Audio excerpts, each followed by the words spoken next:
Clasificación A. Apto para todo público.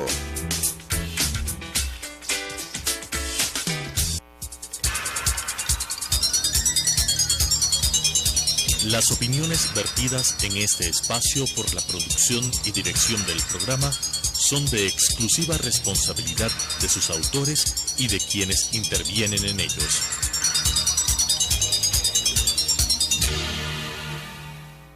Sucesos presenta Punto de Vista, pensamiento libre y crítico. Día a día buscaremos diferentes visiones para la comprensión de la realidad del tercer milenio. Punto de Vista, un espacio que une noticia, análisis y opinión. Bienvenidos.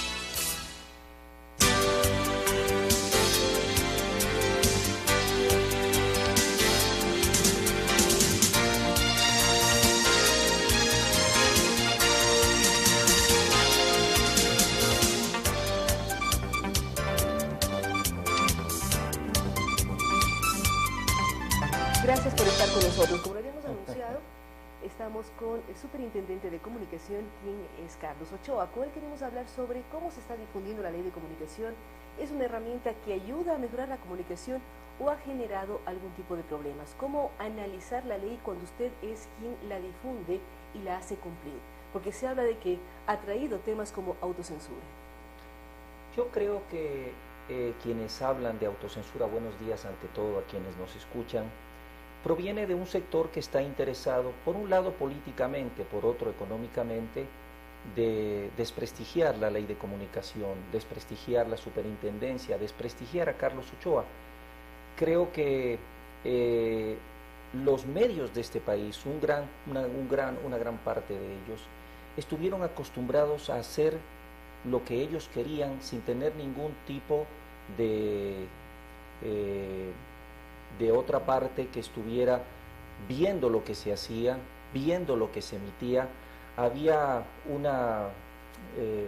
un manejo perverso por parte de determinados medios que decían lo que se tenía que decir según su criterio, que generaban la noticia que ellos creían que se debía generar sin ningún tipo de cortapisa.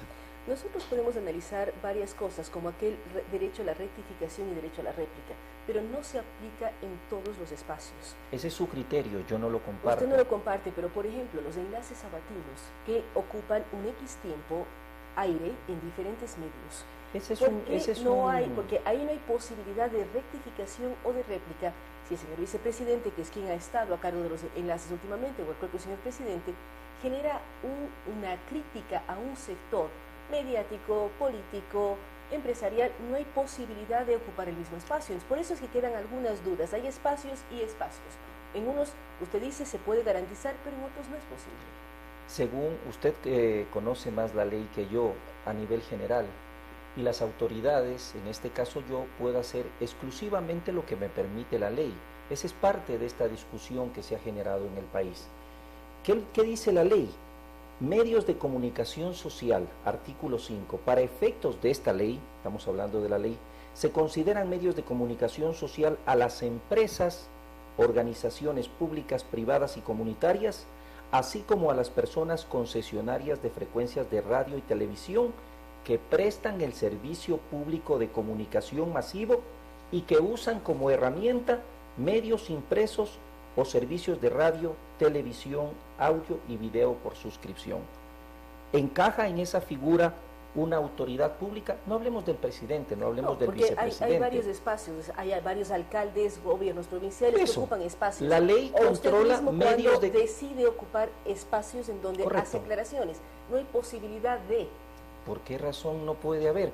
Estamos hablando de que cuando yo ejerzo en este momento declaraciones, el día de mañana se puede ejercer una réplica. El espacio solicitado por es diferente. Cuando una autoridad pública informa sobre sus actividades, los medios de comunicación no son responsables del informe que se está emitiendo, porque dicho informe, en el caso del presidente de la República o del vicepresidente, lo efectúa la Secretaría de Comunicación. Es ese el ente al que se debe reclamar y no llamar no el medio un poco es el espacio en donde se publica. Porque además en muchas ocasiones, o... recuerde usted que en muchas ocasiones cuando hay un informe, en el caso del presidente o del vicepresidente de la República, quienes retransmiten muchas veces se unen a cadenas nacionales, es decir, a peticiones de la Secretaría de Comunicación. Y ahí son espacios a los que uno debería acudir, a la Secretaría de Comunicación. Secretaría de Comunicación, lo hemos algo. dicho en infinidad de ocasiones, e incluso se puede ir mucho más allá, lo hemos destacado en varias ocasiones. Si la persona se siente aludida, puede acudir a un proceso, en este caso civil o penal, si lo considera necesario. Pero el medio no es culpable de no eso, es responsable. no tiene ninguna responsabilidad. No es responsable porque ellos no emiten el contenido, simplemente se enfocan a un informe. ¿Y qué ocurre cuando el medio publica o da un espacio a algo pagado como una publicidad, propaganda ya con otro tipo de contenido? ¿Es responsable el medio también o de igual manera quien contrató el espacio? Más que responsabilidad del medio, lo que existe es la posibilidad de la persona que se siente aludida por ese interés general o por esa publicación de ejercer su derecho de rectificación o réplica. Porque si no, Claudia, llegaríamos al aspecto de que los millonarios pudieran contratar un periódico en este país, publicar 10, 12 páginas y simplemente no existir la posibilidad de replicarlos. O que el Estado decide ocupar 4, 5 o 10 horas en un espacio. No me pregunte a mí por aspectos que yo no comparto, o sea, que yo no tengo ningún tipo de incidencia. Recuerde usted que a raíz de la constitución de la constituyente de Montecristi, ya existen 5 funciones en el Estado, no 3 poderes como existían anteriormente. Nosotros no formamos parte del Ejecutivo. Volviendo al tema de la difusión de la ley de comunicación, ¿cómo avanza esto? Ustedes han trabajado mucho en Manabí y en Esmeralda, Carlos. ¿Por qué buscar las provincias que fueron tan duramente golpeadas para difundir un instrumento que apunta al derecho a la libertad de expresión? Porque generalmente en situaciones de riesgo existe mayor posibilidad de violación de derechos de las personas. Recuerde usted la serie de llamados de atención que hemos tenido que hacer a determinados medios por la manera como se maneja la información de las personas fallecidas. Puede existir la posibilidad de revictimación. Creemos que cuando existen este tipo de tragedias, la prensa debe ser lo más respetuosa posible en el manejo de la información. Existe, por ejemplo, el criterio de determinados dueños de medios que publicar fotos escandalosas que generan mayor venta de periódicos es informar, porque dicen que esa es la realidad de la tragedia. Pero toda tragedia... Las personas involucradas piden a ciertos medios que vayan porque dicen, si viene determinado medio, la policía es más efectiva. Correcto, pero no, eso no implica que se deban generar imágenes de cuerpos destrozados, eso no le ayuda ni contribuye a nadie. En el caso de la radio, por ejemplo, que es donde más hemos tenido una serie de llamados de atención, tanto en Manabí como en Esmeraldas, no se debe exacerbar el dolor de las personas. Pero ¿cómo la labor del a esos medios para saber cómo actuar en épocas de crisis y la post-crisis? Acabamos hace pocas semanas, hace 2 semanas, si no estoy equivocado, contratamos una persona de la Defensoría del Público en cuanto a medios de comunicación de Argentina e hicimos un taller con todos los periodistas del país, desde el 911, asistieron más de 500 de manera virtual. Vamos a replicar ese taller en cada una de las intendencias y continuamente estamos generando visitas tanto a Manabí, tanto en Esmeraldas como al resto del país, donde hacemos evidente cómo se debe manejar situaciones de riesgo apegadas a la ley en estado de excepción y todo lo demás. De parte de la Intendencia siempre ha existido esa predisposición para acompañar a los medios. Le pongo un ejemplo. A raíz de esta tragedia que vivió el país, el lunes nosotros estábamos en la ciudad de Portoviejo reunidos con todos los gerentes, con todos los directores, con todos los periodistas, señalando cuáles eran los alcances del estado que había sido declarado el estado de excepción por la tragedia que se vivía, cuál era el proceso que se tenía que seguir, cuál era la situación que aplicaba en torno a la ley de comunicación. Nosotros no nos interesa sancionar, ese es otro criterio que le han vendido de manera equivocada a la ciudadanía. Yo quisiera que nos a los ayude, medios. Carlos, con algo, porque usted bien lo recordaba, la nueva Constitución generó 5 poderes. Correcto. Uno habla de lo que significa el control y el poder de participación ciudadana. Correcto. ¿cuáles son las funciones que están amparadas en la ley de la Superintendencia de Comunicación? Porque a veces unos dicen, ¿debe enseñar la ley de comunicación o no debe enseñar la ley de comunicación? Que nos recuerde, porque hay preocupaciones, hay inquietudes, han habido algunos comentarios. Entonces, ¿cuáles son las funciones que tiene el superintendente y el organismo de control que usted lidera? Fiscalizar, supervisar y ordenar el cumplimiento de las disposiciones reglamentarias sobre derechos de comunicación. Atender, investigar y resolver denuncias o reclamos formulados por personas naturales o jurídicas. Requerir a los ciudadanos, instituciones, información sobre sí mismos que fueran necesarios para el cumplimiento de la ley. Aplicar las sanciones establecidas en esta norma y las demás que establece la ley. Son bastante claras. Yo a veces me asombro de las críticas que escucho por parte de determinados medios o periodistas que ni siquiera se han tomado el trabajo de leer la ley. Destacan aspectos que evidencian... Pero cuando leen la ley, también hay la crítica de que la ley impresa por ustedes, difundida por ustedes, tiene un error. Eso no es cierto. Se ha tratado de generar una tormenta en un vaso de agua. Y se habla de que algunos medios han sido sancionados efectivamente por ese error. ¿Es verdad? ¿No es verdad? ¿Cómo Para analizar que vea, Claudia, ese cambio de texto? ¿Genera problemas y cambios en la ley o es solamente una errata que puede ser fácilmente corregida? Le voy a leer, porque es bastante corta, la respuesta que le dimos nosotros a la Asamblea Nacional sobre el requerimiento que se hizo. Y son dos puntos completamente claros. Esta superintendencia, Carlos Ochoa, no ha dispuesto ni ordenado ninguna modificación de la ley porque eso le corresponde y es competencia exclusiva de la Asamblea. Ustedes no pueden legislar, no podemos eso es legislar. clarísimo. Segundo, de acuerdo a la Constitución, eso corresponde a la Asamblea. Pero lo más importante, esta superintendencia en el ámbito de su competencia no ha planteado ni un solo proceso en torno a la transitoria sexta, ni uno solo. Todos se inician de acuerdo al artículo 103 de la Ley de Comunicación. De las numerosas ediciones que se han hecho, de las ediciones de bolsillo, porque resulta ridículo, con todo respeto para quienes hablan en el aspecto jurídico, que porque se imprime con un error de transcripción una edición se está cambiando la ley. Por favor, existe esto que se llama registro oficial. No se olvide que en alguna historia de este país se olvidaron de poner que la vicepresidencia reemplazaba al presidente por una fe de ratas y vivimos un caos jurídico de larguísimos. Su hermana debió de ser presidenta de este país, pero por una fe como de ratas no se debió de destituir al presidente Abdalá Bucaram bajo el criterio que se hizo. Ahí está un error de transcripción. Por eso la preocupación en el error de transcripción. Pero vamos más allá, Claudia. En este aspecto en el que están señalando, recuerde usted que existe el espíritu de la ley y la Constitución de la República. El artículo 103 genera el cumplimiento de la ley, el artículo 103, y existe lo que se llama la aplicación de la transitoria sexta, que tanto hablan quienes supuestamente conocen la ley. Les invito a que lean el artículo 11, numeral 5 de la Constitución. La progresividad no solo garantiza la eficacia del cumplimiento de la obligación, sino que permite crear los mecanismos necesarios para su cumplimiento. Pero todos los procesos se iniciaron de acuerdo al artículo 3.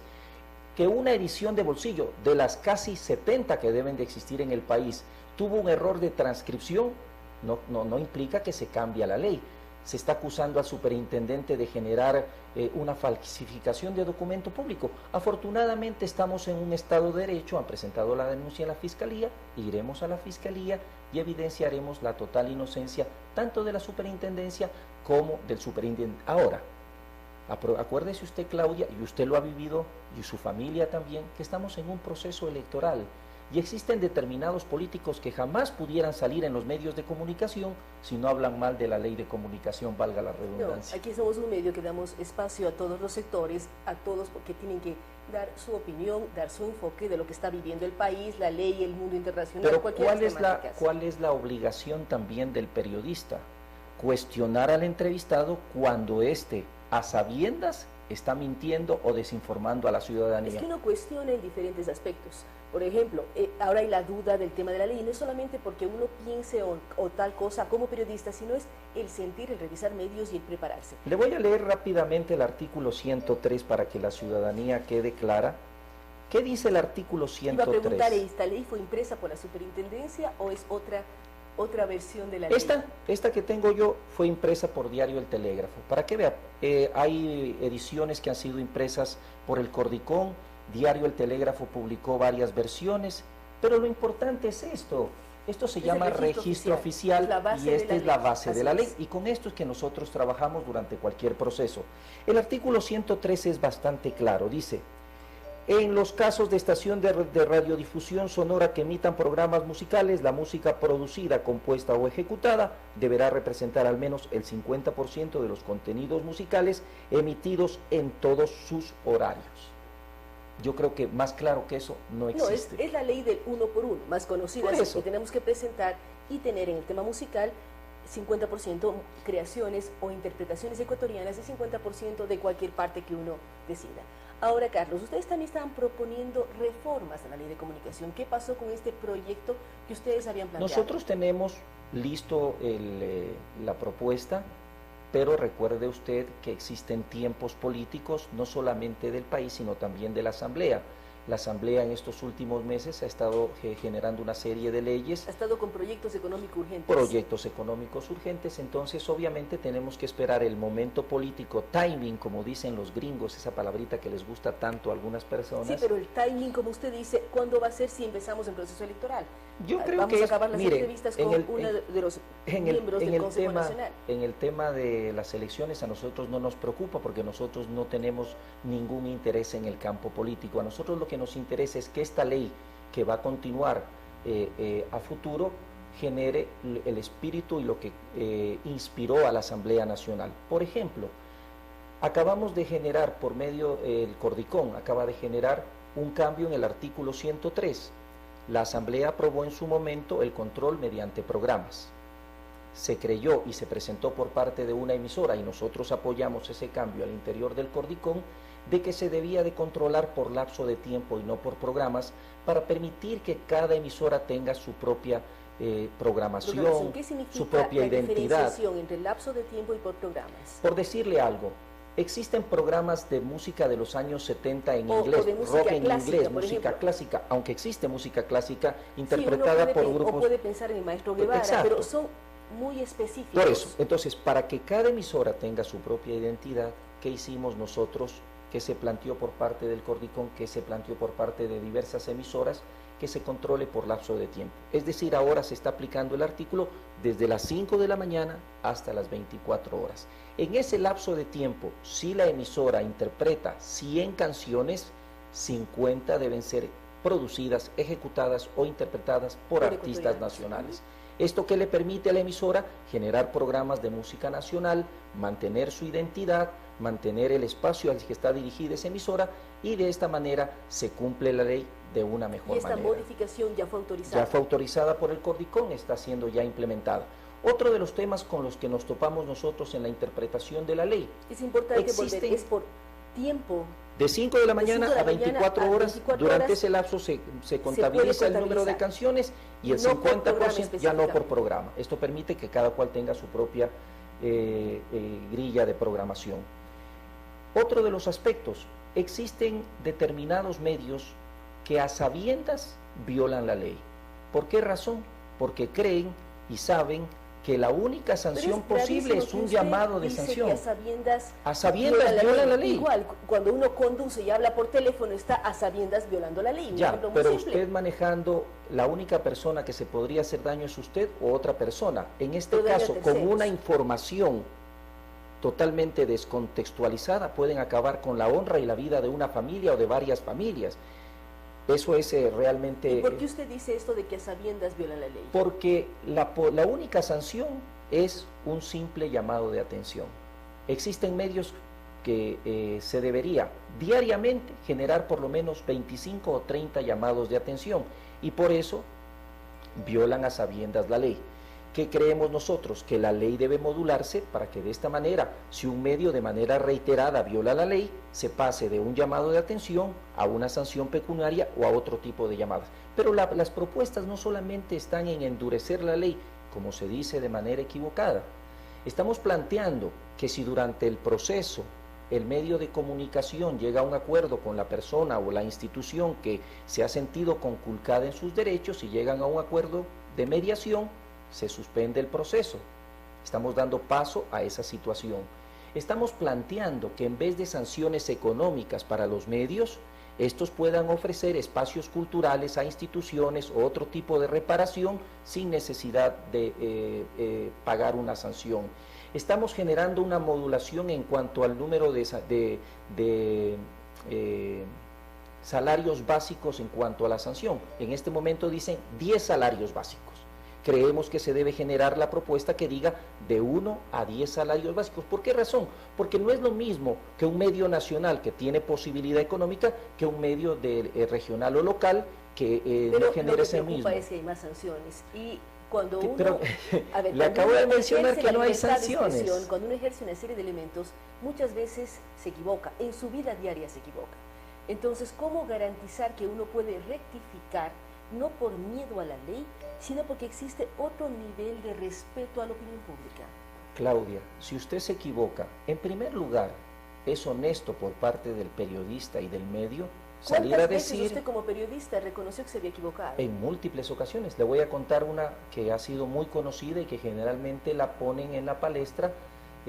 Nosotros, cuando yo trabajaba como director de noticias de Ecuador TV, 15 días antes de la muerte del expresidente León Febres Cordero, se nos informó por parte de alguien que estaba en el hospital, él estaba bastante grave, que había fallecido el presidente.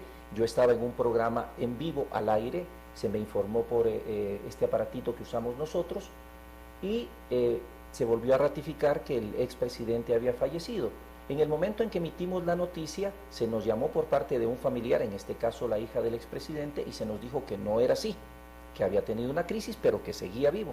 En ese mismo momento nosotros presentamos nuestra disculpa pública y en la tarde y en cada uno de los noticieros grabamos un editorial pidiendo disculpas a la ciudadanía y explicando qué era lo que había sucedido. Ahora, si usted se equivoca y lo reconoce, y si le permite a esa persona generar su derecho a la réplica o a la rectificación, creemos que se está cumpliendo con el deber de informar y con el deber de reconocer el derecho de las otras personas. Lo que pasaba aquí, Claudia, y usted no me puede decir que no era así, es que el diario X o el canal Y, por animadversión, porque no les caía bien esa persona, por cualquier otra cosa que sea, decían, fulano de tal es un ladrón, fulano de tal es un asesino. Al siguiente día, oh sorpresa, fulano de tal ni era ladrón ni era asesino. ¿Pero qué tenía que hacer esa persona? Ir al canal y no lo dejaban pasar ni siquiera de la recepción. Es un nivel gravísimo. Y lo peor, cuando reconocían el error, ya no era noticia de primera página, ya no estaba en la entrada del noticiero, sino que lo ponían en el extremo derecho de la página 35, en un aspecto tan pequeño. Fulano de tal no es ladrón, pedimos disculpas.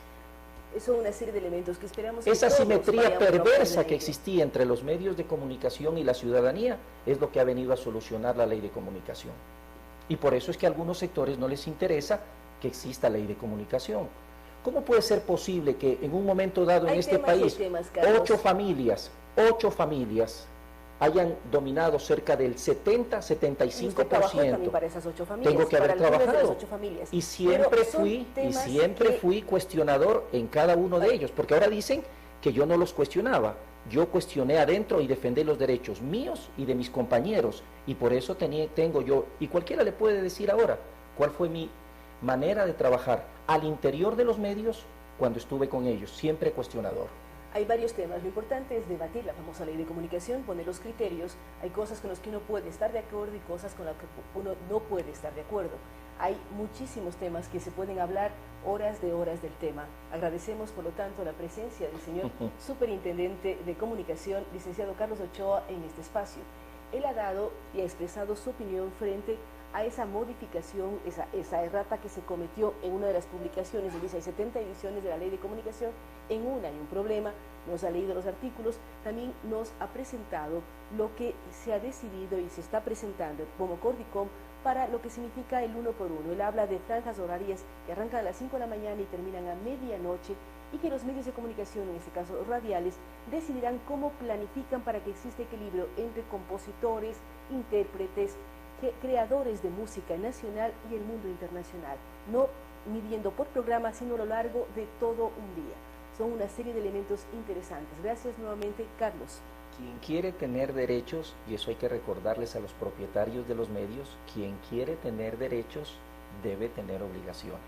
Hay que recordarles a los propietarios de los medios, a quienes hacemos comunicación y a quienes nos escuchan. Para saber qué derechos tenemos, debemos saber siempre qué obligaciones tenemos.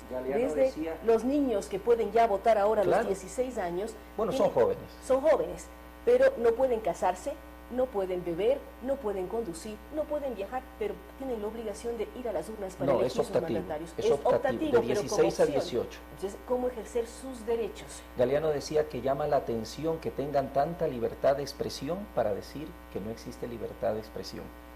Hay mucha libertad de expresión y hay que saber cómo ejercerla, y es una enorme responsabilidad. Acabamos de vivir el 10 de agosto. ¿Quién nos recuerda que Quito fue luz de América? Porque desde 1809 luchamos por ser libres. Gracias a Carlos Ochoa, gracias a ustedes. Vamos a una pausa y estaremos dialogando con Santiago Albán sobre lo que significaría y lo que va a ser Global Shapers con los jóvenes que van al Foro Económico. Hacemos una pausa y continuamos con Punto de Vista. Si está interesado en participar de forma gratuita en el programa Mi Música, contáctenos al 246-8427, 096-96-17-136, 0999-440-113, o escríbanos al correo electrónico elizabeth_consuegra@yahoo.com.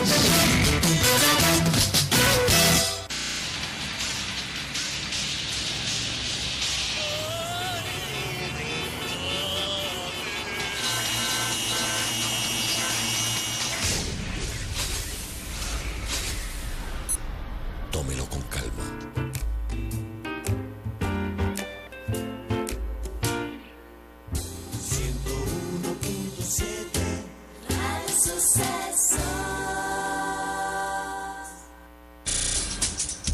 Telesucesos es un canal de televisión comprometido por entero a la noble tarea de comunicar con responsabilidad. Somos un medio de comunicación que educa, informa y entretiene con una probada ética profesional. Canal 29 se identifica plenamente con la nueva televisión de vanguardia. Somos Telesucesos, porque Quito TV. ¿Sabía usted que el 31 de diciembre de 2016 toda la televisión de las ciudades de Quito y Guayaquil deberá estar en el formato digital? Pero no se preocupe, Telesucesos ya es digital. Sintonícenos en el 29.1 HD, la televisión que usted merece.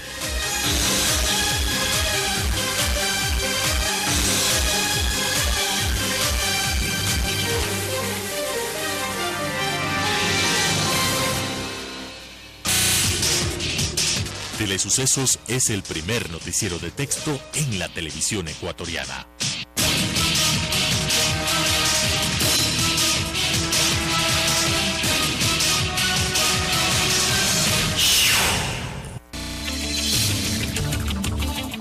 Con estas ideas y opiniones, regresamos con Punto de Vista.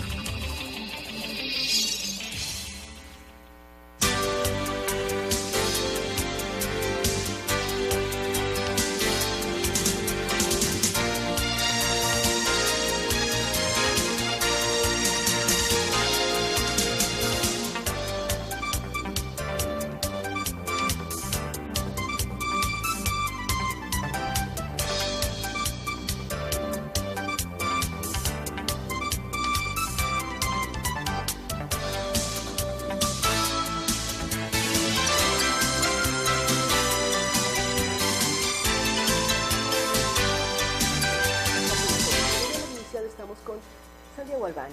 Él está impulsando aquello que tiene que ver con Global Shapers para el Foro Económico Mundial. Santiago, ¿cómo lograr que los jóvenes se involucren, que asistan al Foro Económico Mundial, que es hacia allá donde va Global Shapers? Estimada Claudia, primero muy buenos días y gracias a todos los televidentes por escucharnos. Quisiera primero contarles qué son los Global Shapers. Los Global Shapers somos unos impulsadores sociales que estamos en 451 ciudades alrededor del mundo, en los llamados hubs, que son los centros o en este caso ciudades, más de 6.500 shapers en todo el mundo.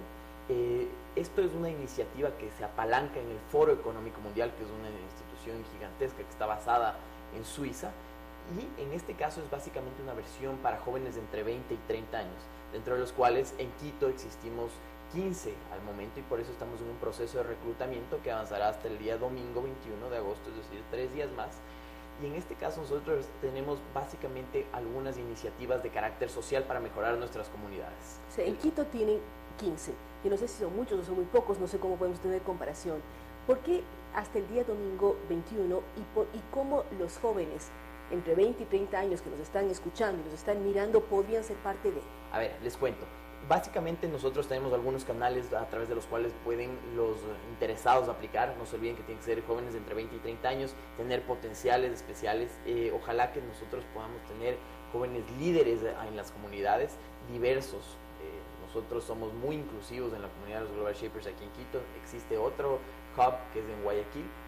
15 es un número promedio, hay hubs que tienen hasta 25. Este proceso de reclutamiento lo estamos haciendo a través de nuestra página web, que es quitoshapers.org, o si no, la de Facebook es www.facebook.com/quitoshapers. También en Twitter nos pueden encontrar, y es así como ustedes podrán encontrar los formularios para poder aplicar. Ustedes aplican, los jóvenes aplican, empiezan a ser parte de, ¿cuál es el siguiente paso? ¿Qué sacan con ser parte de Quito Shapers en este caso y de Global Shapers? Eso es lo interesante. En el mundo entero. Excelente pregunta, Claudia. Muchas gracias por permitirme explicarles qué hacemos en la comunidad. Nosotros tenemos una visión apolítica, apartidista. Creemos básicamente que tenemos que ser unos influenciadores de cambio en nuestras comunidades. Es así que al momento estamos en un proceso que se llama Inspira Diálogo Global. Con el apoyo igual de la Cámara Industrial estamos trayendo a Global Shapers de diferentes partes de Latinoamérica para que una vez al mes puedan hablar sobre diferentes temas. Específicamente el último fue sobre turismo ecológico, turismo comunitario, perdón. Carlos Salinas, un chileno muy interesante que tiene una iniciativa que se llama Balloon. Estuvo aquí hace 2 días. Así que bueno. Estamos a Sebastián Salinas. Él es un vivo ejemplo. Tenemos una chica que se llama María Luisa Martínez, no sé si es que la pudieron entrevistar, es una uruguaya muy interesante. Y así hay jóvenes que tienen ciertas especificidades en sus campos de acción, en el caso de Salinas, en el campo de María Luisa, en el Uruguay con el dinero electrónico. Entonces estamos tratando de que estas personas que están acudiendo ahora a Inspira Diálogo Global, que van entre 300 y 400 personas, puedan aprovechar de estas charlas.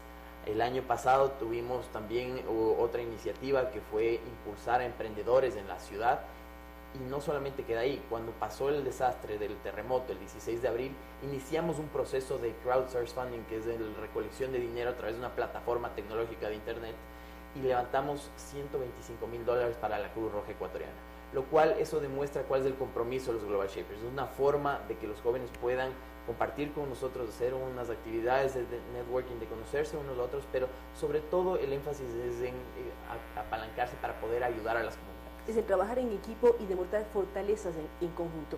¿Qué características necesita un joven para ser parte de Global Shapers? A ver, las características esenciales es básicamente que sea una persona que le interesa ayudar a la comunidad, que sea de entre 20 y 30 años, porque esta es la división del Foro Económico Mundial de los Global Shapers para jóvenes, que es de entre 20 y 30 años, que tenga liderazgo de preferencia. No necesariamente todos tienen que ser líderes, pero tienen que tener este deseo ferviente de ayudar a su comunidad. Eso es esencialmente. Eso es esencial, que tenga esa edad y que tenga esas ganas de ayudar, trabajar y demostrar cómo llevar adelante temas comunitarios. Así es. De los ejemplos a nivel mundial, nos ha hablado de lo que hacen en Chile, lo que hacen en Uruguay. ¿Qué otros ejemplos de jóvenes, emprendedores, líderes podemos mirar? Y se puede mirar a través de las webs que manejan ustedes para jóvenes que están efectivamente logrando cambiar al mundo. Así es. A ver, nosotros, como les estaba mencionando, somos más de 450 hubs en todo el mundo, 6.500 Global Shapers en el mundo. Entonces, un caso muy interesante es lo que pasó en Nepal cuando tuvieron ellos también un terremoto hace terrible. Poco más de un año. Hicieron una campaña tan grande que levantaron muchísimo dinero. No tengo ahorita la cifra, pero sustancialmente más de lo que nosotros pudimos hacer con los 125.000 que ya ayudan, pero lograron hacer una ayuda humanitaria muy importante en Nepal. Y en otros continentes han estado involucrados. En Venezuela, por el tema, ya dejó de ser político, se convirtió en un tema humanitario, se involucraron para poder demostrar qué es lo que está pasando y abrir esa cara hacia el mundo que no es tan fácil de entenderla, ¿no? De lo que está pasando dentro de Venezuela. O sea, ya ellos actúan y apoyan en temas fundamentalmente humanitarios. Así es. Es mucho más allá de cualquier tema político o correcto, circunstancial, sino ya son temas humanitarios, tragedias como terremotos, falta de acceso a medicamentos, falta de acceso a alimentación. Para terminar, Santiago, recuérdenos cómo podemos ser parte, los jóvenes que nos escuchan y nos ven, cómo ser parte de Global Shapers Quito, que están ustedes convocando hasta este domingo 21. Gracias, Claudia. Quisiera convocarles a través de nuestros medios que nosotros manejamos, básicamente la cuenta de correo electrónico, si es que tienen alguna pregunta, globalshapersquito@gmail.com, o a través de nuestra página de Facebook para que se puedan enterar de lo que estamos haciendo. Es www.facebook.com/Quito Shapers o si no, también pueden encontrarnos en Twitter, @Shapers. Es importante que los jóvenes de 20 a 30 años se involucren en esto. Hacen networking, se conocen entre ellos, conocen a otras personas en todo el mundo y lo más importante, logran en equipo levantar apoyos para diferentes sectores. Un ejemplo fue el terremoto del 16 de abril aquí en Manabí. También nos ha dado como ejemplo, Santiago, lo que pasó en Nepal. ¿Algo más que quieras agregar? Sí, Claudia, solamente para que las personas que estén interesadas sepan que es una oportunidad excelente, porque no solamente es la comunidad, aquí hay que entender que nosotros tenemos unos encuentros regionales a los cuales participan los Global Shapers todos los años, que son, el último fue en Medellín, coincidió que fue en el Foro Económico Mundial, la versión de Medellín. Yo afortunadamente fui seleccionada entre 20 para participar en el foro como tal. Es un proceso muy interesante en el cual se abren muchísimas oportunidades a nivel regional, a nivel mundial. Tuve la oportunidad de conocer al presidente Macri, a algunos alcaldes en Medellín, y esto evidentemente genera una posibilidad de que las redes y las posibilidades para quienes están interesados sean prácticamente ilimitadas. Es el mundo que se les abre desde jóvenes a muy temprana edad, lo cual hace que ustedes puedan conectarse, puedan apoyar y puedan aprender muchísimo. Nuevamente, gracias a Santiago Albán. Vamos a una pausa, luego de la cual estaremos dialogando con Ana Marcela Paredes, quien es miembro del Consejo Nacional Electoral.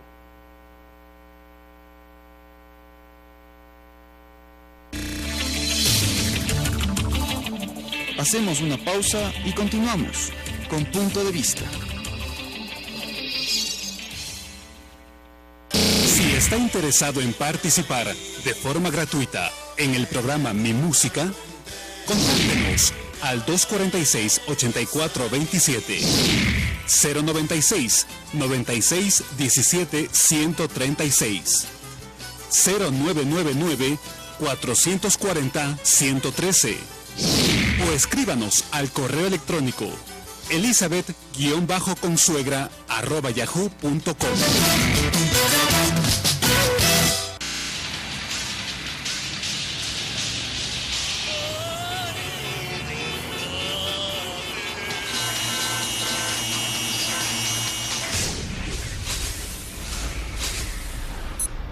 Tómelo con calma.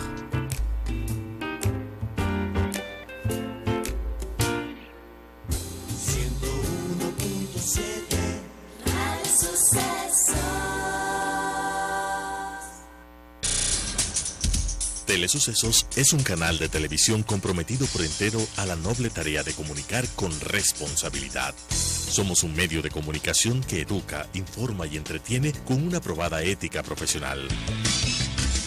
Canal 29 se identifica plenamente con la nueva televisión de vanguardia. Somos Telesucesos, porque Quito TV. ¿Sabía usted que el 31 de diciembre de 2016 toda la televisión de las ciudades de Quito y Guayaquil deberá estar en el formato digital? Pero no se preocupe, Telesucesos ya es digital. Sintonícenos en el 29.1 HD, la televisión que usted merece.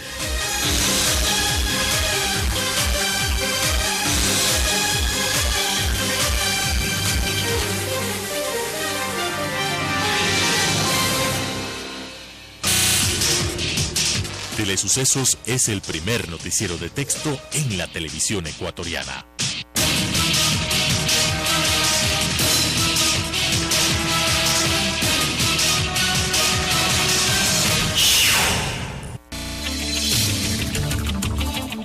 Con estas ideas y opiniones, regresamos con Punto de Vista.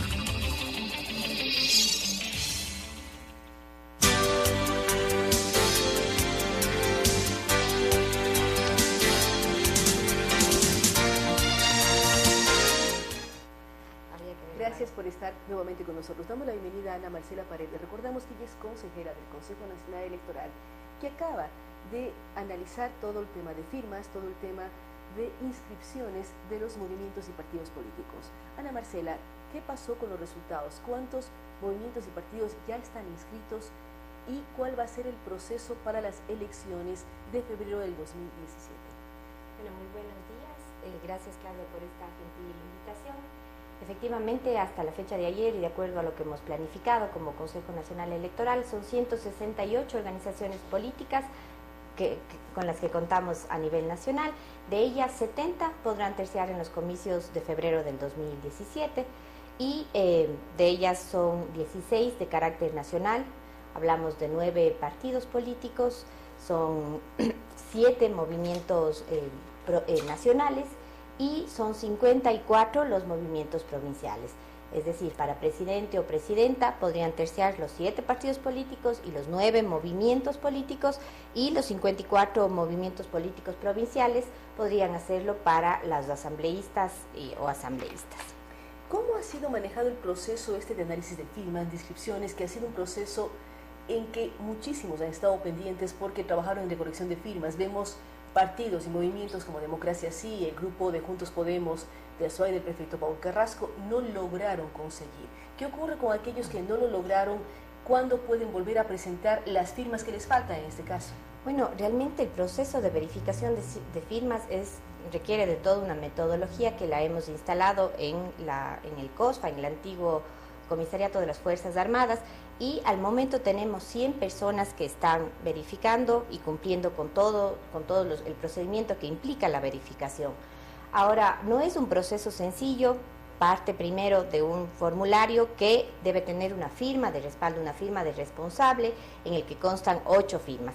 Si es que este formulario de entrada está mal presentado por errores de forma, porque la firma no es símil, porque obviamente al presentar tantos formularios y al hacerse una persona responsable, puede alterarse, digamos, de esta firma, ya son 8 las firmas que quedan eliminadas. Digamos, es importante que la ciudadanía conozca. Cada página tiene 8 firmas, pero están avaladas por una firma del movimiento o partido político. Exacto. Y vemos que han habido varios errores al momento de presentar este formulario, por tachones, por borrones, o porque esta firma no es símil o se equivocan en el número de cédula, es decir, temas ya procedimentales que obviamente hacen que se eliminen automáticamente 8 firmas. Entonces sí es importante que la ciudadanía conozca cómo viene el proceso. Después de revisar que este formulario sea bien entregado, se pasa al proceso de la indexación, es decir, de 2 en 2 se va viendo cada una de las firmas que sea símil contra 3 bases de datos en los que tenemos otras firmas. Además que coincida el número de cédula con nombre, lugar de residencia, más la firma. Exactamente. Entonces, después de esto pasa por un primer filtro, es decir, los verificadores están ahí con la pantalla contrastando si es que esta firma es símil contra las 3 que se han presentado, que vienen de bases de datos de nuestros antiguos padrones, del registro civil, y en función de ello pueden comprobar si hay las similitudes necesarias. Luego de esto, y si existiere duda, es que los verificadores pasan a un proceso en el que los grafólogos especializados pueden decir si esta duda, digamos, si hay firmas que pasan a un proceso de duda, ven si es o no, si hay las similitudes necesarias. Ahora, es necesario que la ciudadanía también conozca que todas las organizaciones políticas tienen la facultad para enviar a sus delegados, y cada uno de ellos, de ser el caso, si tenemos ahora 100 verificadores de firmas, pueden haber 100 delegados de las organizaciones políticas que pueden dar cuenta con absoluta transparencia de cómo se está llevando el proceso. Una pregunta, Ana Marcela. En este proceso, este momento ya fueron anunciados los partidos y movimientos que pasaron el proceso. ¿Hay un tiempo de apelación y que de pronto uno u otro logra demostrar que hubo un error por parte de los verificadores y lograr terciar en las próximas elecciones, o eso ya no es posible? De hecho, todas las resoluciones que el Pleno del Consejo Nacional Electoral resuelve son objeto de impugnación ante un tribunal contencioso electoral, así que si alguna organización política que estuvo a punto de completar sus firmas considera que es el caso, pues puede recurrir a las instancias necesarias. Y no es tampoco que está negada la posibilidad, sino que de aquí en adelante faltan un número de firmas por completar, porque como le estamos comentando ahora, no es un procedimiento, digamos, automático, no es que la firma automáticamente pasa. Y de lo que hemos podido observar, la casuística es infinita. Realmente vemos que quienes salen a las brigadas para recolectar las firmas utilizan una serie de estrategias para hacerlo. Muchas de las veces, ayer justamente constatábamos, una señora que llamó al aire en una entrevista nos decía, utilizan cualquier tipo de estrategia para decir, le regalo este esferito, le regalo esta fosforera, una plantita, pero deme la firma. Y la gente no sabe para ¿cuándo se habilita como Consejo Electoral el hecho que uno pueda averiguar si está o no está afiliado? Es algo que la ciudadanía reclama. Hace 4 o 5 años había la posibilidad de que uno ponía su número de cédula, averiguaba dónde le tocaba votar y al mismo tiempo sabía si estaba o no estaba afiliado para garantizar que no haya sido utilizada mal su firma. Claro, bueno, la vía, cómo se puede realmente constatar aquello, es a través de un certificado de apoliticismo que tiene que pedirse en el Consejo Nacional Electoral o en las direcciones provinciales.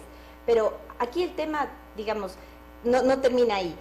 La idea más bien es que en el proceso de verificación de firmas que han cumplido todas las organizaciones políticas, las firmas que les falta pueden completar, pero tienen que saber también que muchas personas han firmado no solo para 1, sino para 5 organizaciones políticas.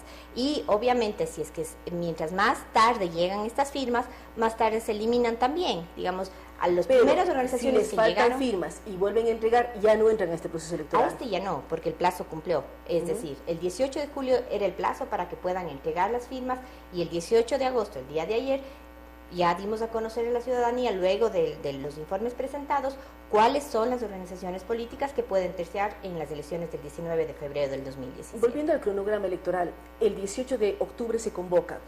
¿Hasta cuándo dura el tiempo en que uno puede cambiarse de domicilio, volverse a empadronar, por decirlo así? ¿Cuándo son los tiempos para esto y para todo aquello que tiene que ver con la participación? O si alguien está afiliado a una tienda política y quiere desafiliarse para ser candidato por otra, ¿cuáles son los tiempos? Bueno, ahora mismo estamos en el proceso de la campaña de cambio de domicilio que culmina el 31 de agosto. Es importante que todos quienes nos están viendo este momento puedan agilitar este proceso porque el 31 de agosto se cierra ya la campaña de cambio de domicilio y lo que busca el Consejo con esta campaña es facilitar al ciudadano que esté mucho más cerca del recinto en donde vota.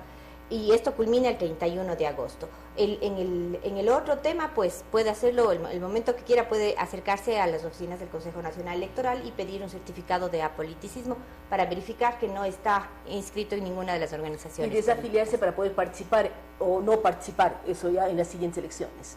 Claro, digamos, las puertas del Consejo Nacional Electoral están abiertas para el momento que los ciudadanos requieran, pueden acercarse y solicitar este certificado. Vimos también, Ana Marcela, el contrato que tienen ya con el Instituto Geográfico Militar, con el IGM, para la impresión de papeletas. ¿Qué nomás involucra este proceso? Bueno, sobre todo para el Consejo Nacional Electoral es importante que se garantice el factor de la confianza en las elecciones de febrero del 2017 y hemos analizado que el Instituto Geográfico Militar, con 88 años ya de experiencia en este tema, ellos son quienes producen nuestras cédulas, nuestras licencias, nuestros pasaportes y de hecho tienen una serie de elementos de seguridad que dan la confianza necesaria para que este proceso esté en sus manos. En este sentido, pues fue el día lunes de esta semana que el presidente del Consejo Nacional Electoral suscribió ya un convenio en el que se han elevado ya el pliego de lo que necesitaremos para las elecciones de febrero del 2017 y pues en este sentido la ciudadanía puede estar tranquila de que haremos el contrato con el Instituto Geográfico Militar que da cuenta de todos los elementos de seguridad que deben cumplir un proceso de esta naturaleza. En todos estos procesos, ustedes están buscando transparencia, están buscando claridad, confianza en quien imprime y cómo se maneja el proceso. ¿qué organizaciones nomás pueden ser veedoras del proceso? Porque se habla de que el proceso debe ser siendo verificado desde ahora, otros dicen el día de las elecciones.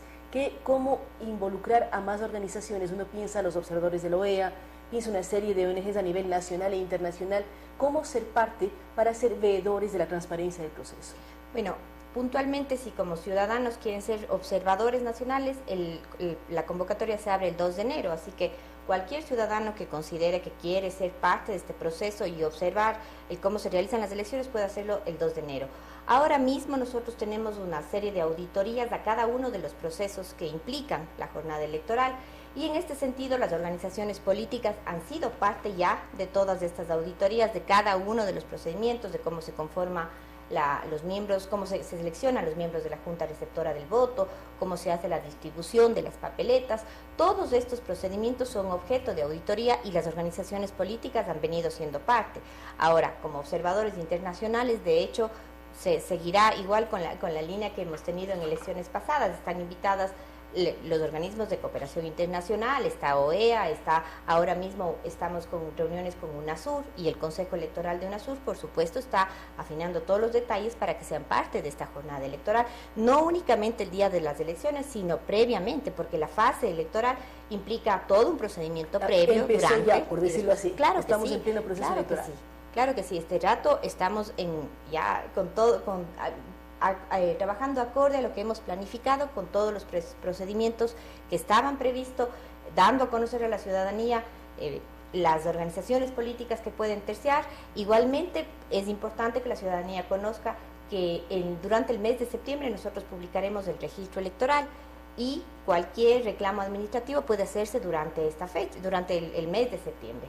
Luego ya el 18 de octubre será el llamado a las elecciones, y entonces los candidatos pueden presentar sus candidaturas desde el 18 de octubre hasta el 18 de noviembre, es decir, tienen un mes para que puedan... Es decir, el país sabrá hasta el 18 de noviembre qué candidatos efectivamente van a participar para presidencia, Asamblea Nacional, asambleas provinciales o distritales y Parlamento Andino. Gracias a Ana Marcela Paredes. Antes de terminar la entrevista queremos leer partidos y listas, porque creo que hay mucha inquietud de saber qué lista le tocó a quién. Lista número 1 es Centro Democrático Nacional, número 2 Unidad Popular. Partido Sociedad Patriótica se mantiene en la lista 3. Movimiento Fuerza Compromiso Social, lista 5. Partido Social Cristiano, lista 6. Partido Adelante Ecuatoriano Adelante, lista 7. Partido Avanza, lista 8. Partido Fuerza Ecuador, lista 10. Partido Izquierda Democrática, lista 12.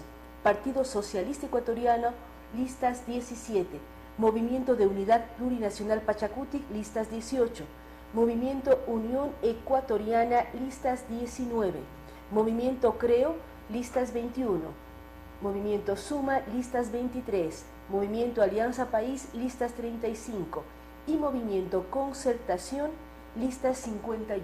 Son los movimientos y partidos que están habilitados para participar a nivel nacional. Nuevamente gracias a Ana Marcela Paredes y a ustedes que nos han acompañado. Recordamos que este programa llega gracias al apoyo del Centro Comercial El Bosque, EPMAPS, Cooperativa Policía Nacional, Experta y las tarjetas Banco Pichincha de débito y de crédito Cherry Plan, y también con la Universidad Internacional del Ecuador. Gracias por habernos acompañado estos días de esta semana, y el día de hoy estaremos con ustedes el día lunes a partir de las 7 de la mañana en Radio Sucesos y 7:30 en Radio y Telesucesos. Buen fin de semana.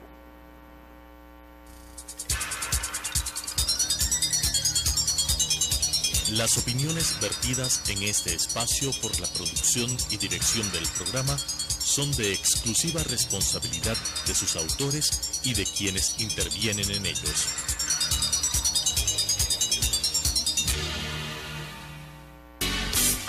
Sucesos presentó Punto de Vista, pensamiento libre y crítico.